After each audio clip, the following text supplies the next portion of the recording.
He calls himself the $1 billion lawyer. The streets have named him the Saul Goodman of rap. Whichever name you use, just know that he is the lawyer that gets every rapper out of jail. Who is this man, and what motivated him to take this path? Join me as I explore the man, the myth, the legend, Drew Finling. Drew Finling's rise in hip-hop. In the words of famous rap artist Waka Flocka Flame, "You get in trouble, call Drew." That's all I can tell you. Drew Finling has made a name for himself in the hip-hop world as a celebrity attorney and a therapist to mega rap stars. But to get the whole picture, it's important to investigate his rise to fame from the beginning. Finling's educational background began in 1981 when he earned a Bachelor of Arts degree from Oglethorpe University. 3 years later, he graduated from the Emory University School of Law with his Juris Doctor degree. In the same year, he was admitted to the Georgia bar. He spent 3 years of his career as a public defender at Fulton County. Finling was thrust into the limelight when he was the lead counsel for a woman who had decapitated her 6-year-old son. In this case, he successfully developed the battered woman syndrome defense. He became the first attorney in the U.S. to successfully employ the defense based exclusively on verbal abuse, earning him the Indignant Defense Award from the Georgia Association of Criminal Defense Lawyers. Finling was again on the spot in the much publicized corruption case against Clayton County Sheriff Victor Hill in 2013. The attorney won an acquittal of all charges for his client, earning him the NAACP's Human and Civil Rights Award and a commendation from the Legislative Black Caucus of Georgia. Finling's success in court over the years has earned him recognition from various publications in Georgia. Georgia Trend magazine named him one of the state's legal elites, while Atlanta magazine labeled him a super lawyer. However, he has now become a national hero for defending celebrities in the rap industry. The Hollywood Reporter has recognized him as a power lawyer, and Billboard magazine has recognized him as one of the power players in the R&B and hip-hop industry. The lawyer claims that he gets calls from all around the country. "I get calls from the West Coast to the East Coast, the Canadian border to the border of Mexico. If there's a hip-hop artist in trouble, I'll get a phone call." His fame in the industry started with the defense of rapper Radrick Delantic Davis, alias Gucci Mane. Drew Finling attributes his rise to fame in the entertainment industry to Gucci Mane. This is after he successfully represented the famous rapper in 2013. March 2013 was definitely not Gucci Mane's best. On the 22nd of that month, the Atlanta Police Department issued a warrant for the rapper's arrest. According to reports, Gucci had assaulted a soldier during a club appearance. The soldier had asked a security guard at the VIP section of Harlem Nights for a photo opportunity with Gucci. As the soldier spoke to the security guard, the rapper approached them unnoticed and hit him on the head with a champagne bottle. The army man also claimed that one of Gucci's men attacked him and suffered from bad headaches from the blow, and claimed that the rapper could have possibly killed him. 2 days later, Gucci was in the spotlight yet again. A man alleged that Gucci had assaulted him at Club Onyx in Philly 4 days before the Harlem Nights incident. The man claimed that after the rapper's performance, he went to shake Gucci's hand to congratulate him on a good show. That's when Gucci was provoked to punch him in the face, resulting in a swollen face and chipped tooth. The pressure was mounting on the rapper, leading him to turn himself in on the aggravated assault charges on the soldier. Unfortunately, despite this gesture, he was denied bond and locked up. He appeared in court a week later and was indicted on 1 count of aggravated assault. It seemed that he was going to be denied bail yet again. However, Drew Finling came to his rescue as the rapper's attorney.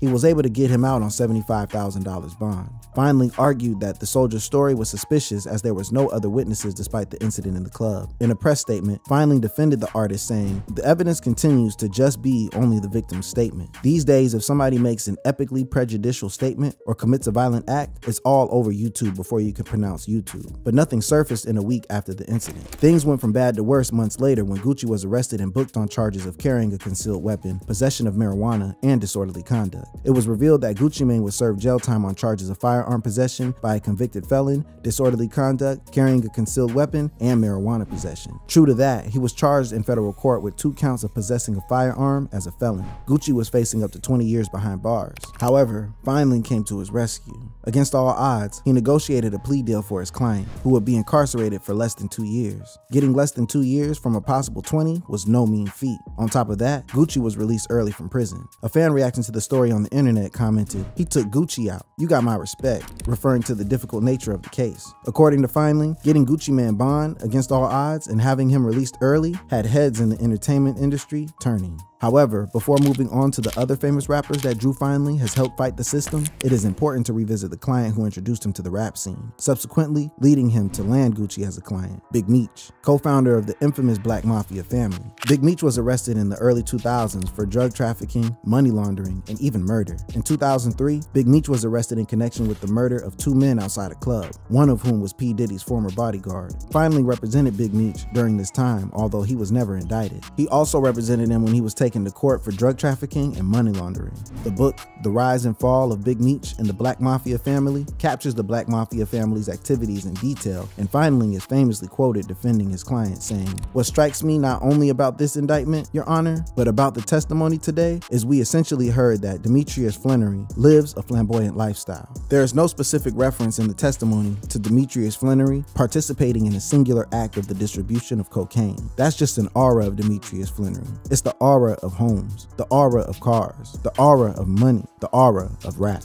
Despite being a flight risk, Finling got his client released on a $100,000 unsecured bond, meaning there'd be no asset, such as a home, offered as collateral in the event he fled. This success eventually got Gucci Mane, who was a member of the Black Mafia family, to hire Finling when he got into trouble with the law. The rest is history. According to Finling, Big Meech's case made him famous in the streets, subsequently landing Gucci as a client. And I had no knowledge at that time, and as people have told me in the years that passed, my name became popular in the streets, and one guy that came along the way was named Radrick Davis.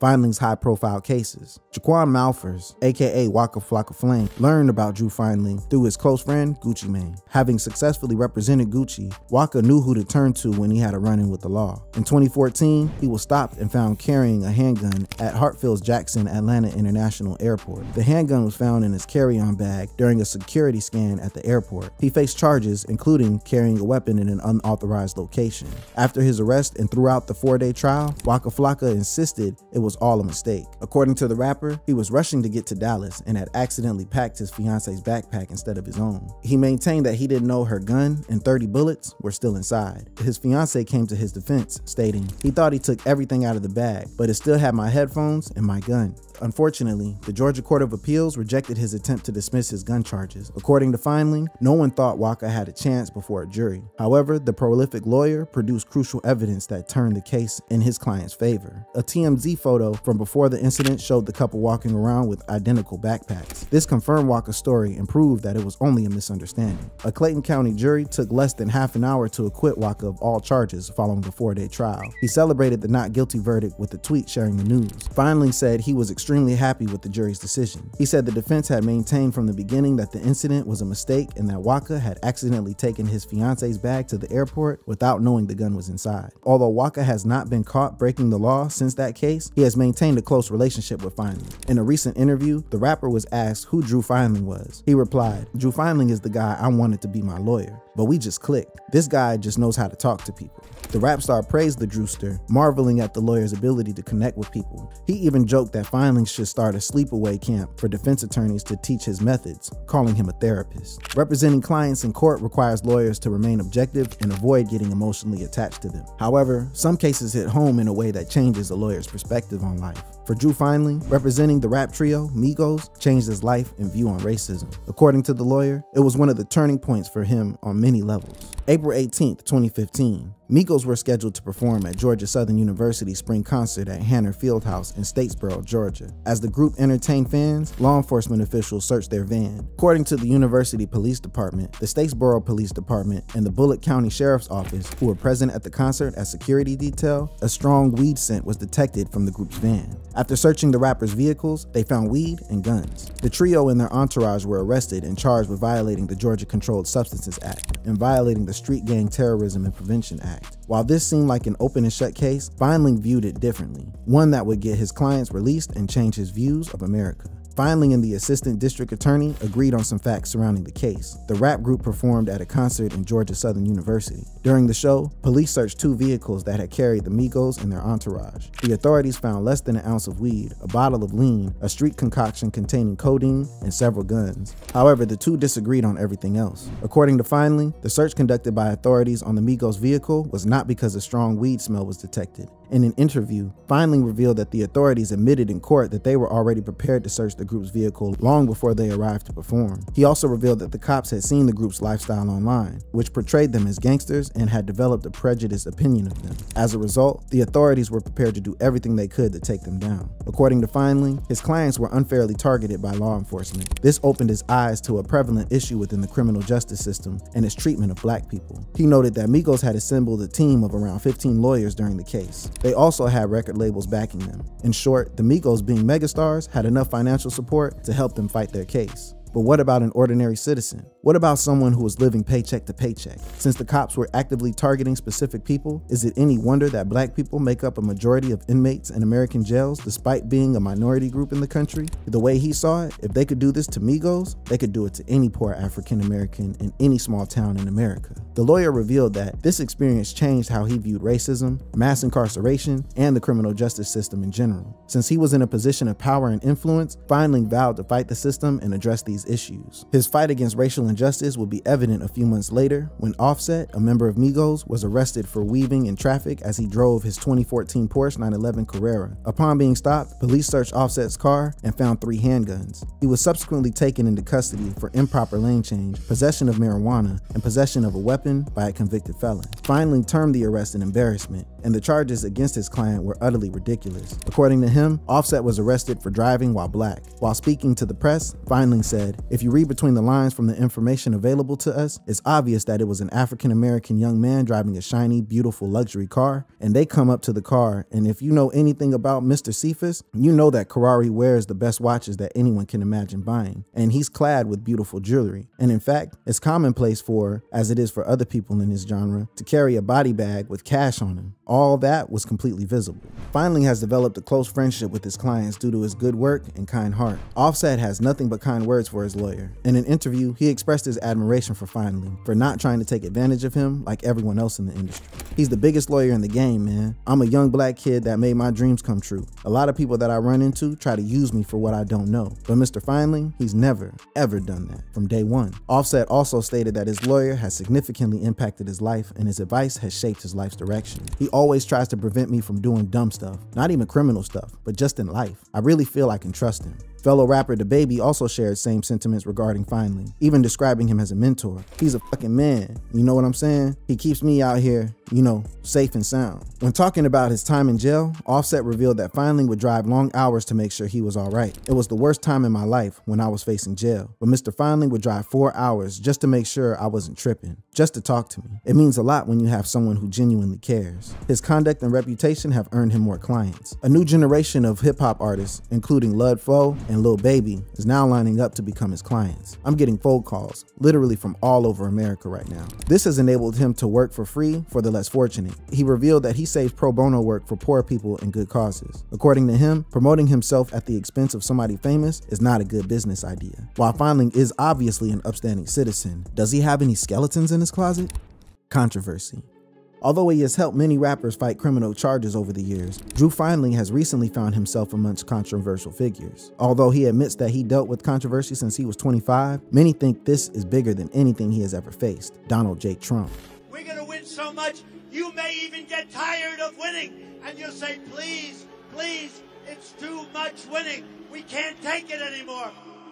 He had been written off in the 2016 presidential election. However, against all odds, he emerged victorious. Sorry to keep you waiting, complicated business. Beating the favorite to win, Hillary Clinton. Many predicted that the 2020 election would be close. Joe Budden carried the day. However, Trump claimed that he was rigged out of his victory. Desperate, the former president called the Georgia Secretary of State.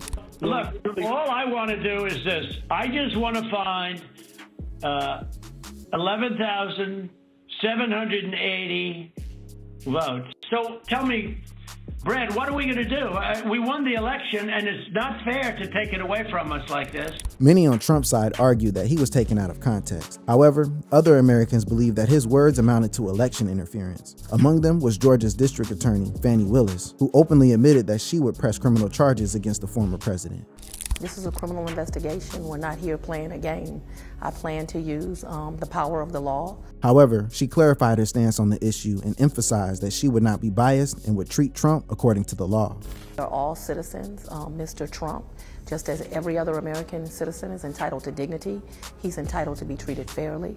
He will be treated fairly in this jurisdiction, but I plan to do my job, and my job is to make sure that we get the evidence that gives us the truth." Trump, being a billionaire, could only be represented by the best in the business. And, as Waka once said, "If you get in trouble, call Drew. That's all I can tell you." The New York Times just broke the news that Trump got this legal breakthrough, and he's hired Drew Finling, sometimes called the billion-dollar lawyer, as his counsel in Georgia. Finling seems eager to hit the road running with his new assignment. He was quoted saying that he would aggressively pursue the case. However, people questioned whether he was the right man for the job, given he had publicly disagreed with Trump on various important issues in the past. Trump, a Republican, is obviously against abortion. However, Drew has made it clear that he supports women's right to choose and will defend women prosecuted under Georgia's anti-abortion law free of charge. The infamous case regarding Colin Kaepernick also saw Trump and Drew strongly disagree. While many saw Kaepernick as a patriot American for kneeling during the national anthem to protest police brutality and racial injustices, other Americans viewed it as disrespecting the flag. According to Finling, Kaepernick was the greatest patriot in America then. My belief right now is the greatest patriot in America today is Colin Kaepernick. Trump had a whole different take on the matter. That was not the only public figure the two disagreed on. LeBron James was also once a point of contention between them. In 2018, following an interview with LeBron by CNN's Don Lemon, Trump tweeted insulting both men. LeBron James was just interviewed by the dumbest man on television, Don Lemon. He said, "He made LeBron look smart, which isn't easy to do. I like Mike." The criminal lawyer criticized Trump's firing of U.S. Attorney Preet Bharara in 2017, terming it a sign of fear that he would aggressively investigate the stench hovering over the president. Finling even promoted an op-ed that criticized Trump on his Twitter. The obvious question here would be, has Trump ever seen Finling's tweets? Speaking to the press, Finling's co-counsel, Jennifer Little, revealed a politically diverse group of attorneys with differing perspectives were handpicked on behalf of the president to represent him in the case. We as a team look forward to vigorously defending our client and the Constitution. When asked this question in an interview with Vice, Finling replied, "I have no doubts that thanks to my friends in the media, that everybody has seen my tweets. From 1 to 10, I could care less. 0. I have a personal life and I have a professional life." In the same interview, Finling was asked why he agreed to work with the former president, giving their differences in opinion, as well as the fact that he represents rap artists. The billion-dollar lawyer said, "We don't choose our clients based on their race. We do not choose our clients based on their ethnicity. We do not choose based on their sexual orientation, based on their gender, and in like fashion, we do not choose or exclude our clients based on their political beliefs, or what they said in the past, or what office they had. It's what I've preached and it's what I've lived by. And so I don't say, oh, you know, you're a rap star, I don't represent you. You're a Republican, I don't represent you. You're the former president, I don't represent you.